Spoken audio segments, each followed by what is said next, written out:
السلام علیکم سامعین، میں ہوں رانا عابد فاروق اور آپ دیکھ رہے ہیں دا راجپوت ہسٹری۔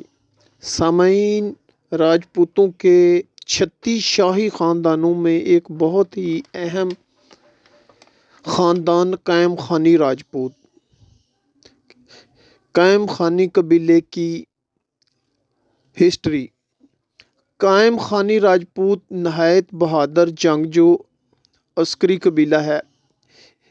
اس کا اندازہ اس بات سے لگایا جا سکتا ہے کہ تقسیم ہند سے قبل برطانوی فوج میں ایک قائم خانی ریجمنٹ بھی موجود تھی۔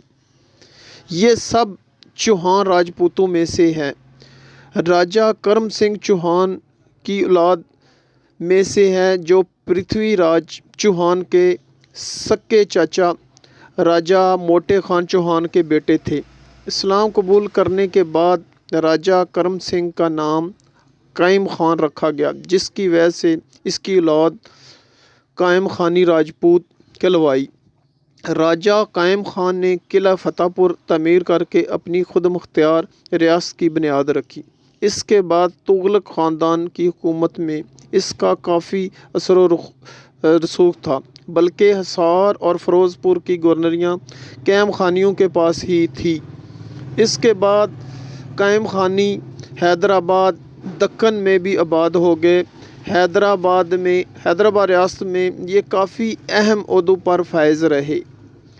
پاکستان میں قائم خانی راجپوت میرپور خاص، نواب شاہ، عمرکوٹ، لاڑکانہ،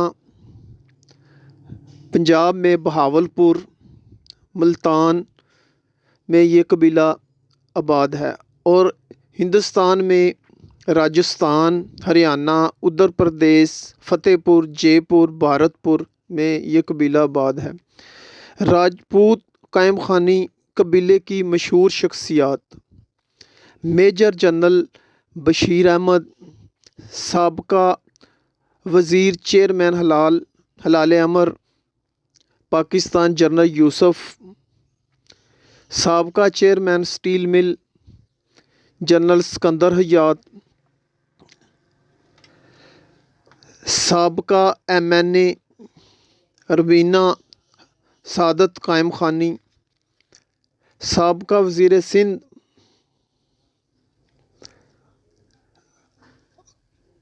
سینئر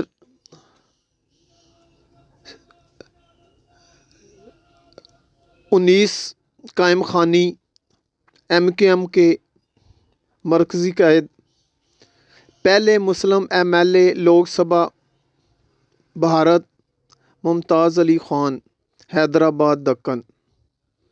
سامعین، یہ ہسٹری تھی قائم خانی راجپوتوں کی۔ امید ہے کہ آپ کو ویڈیو پسند آئی ہوگی۔